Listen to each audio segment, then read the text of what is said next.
What is the most important aspect of learning English? That's another question which I received. A very general question, but a very specific answer. I think that this depends on the person. We are all different kinds of learners. Some people prefer to listen, some people prefer to watch, some people prefer to write, some people prefer to speak. Of course, the most effective method of learning is to speak as much as possible. But you can't speak in the correct manner without the appropriate grammar and vocabulary.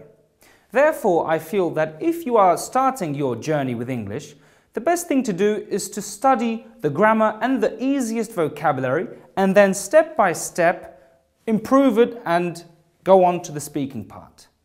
However, if you have already a good level of English, a good idea is to concentrate as much as possible on the speaking part.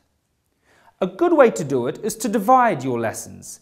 If you have, for example, 2 lessons a week, it is good to spend 1 hour on the grammar and vocabulary and then test yourself during the other lesson with a speaking lesson or a discussion, conversation, debate, and so on. I often come across learners of English who, despite having good grammar and excellent vocabulary, still find it difficult to speak in English. Why does this happen? If we have good grammar and if we had good vocabulary, then these are the key elements to be a good speaker. During my experience as a teacher, I have noticed that there is also a psychological barrier to speak English.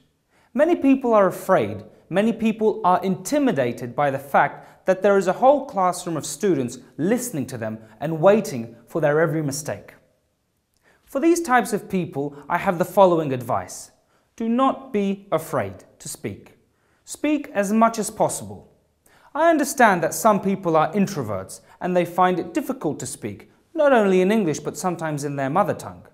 But the truth is that without speaking, you won't get that practice. You won't get that golden practice which will help you become a better speaker of English and what comes after it, a better communicator in general.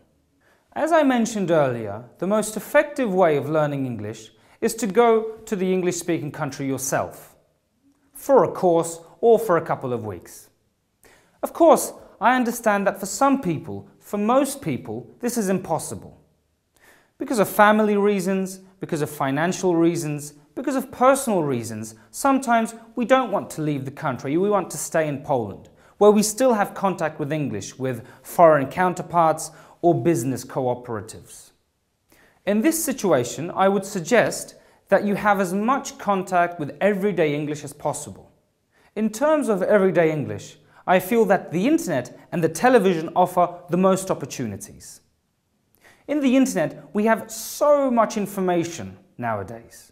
We can read articles, we can go on news and information websites, we can go on social websites and talk with other people in English. We can have pen friends, we can watch films in English as well.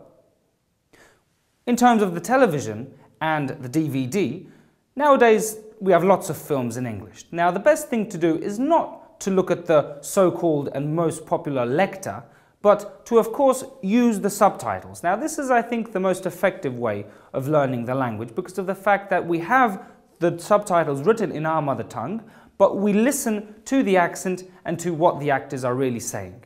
And it doesn't spoil the film as well.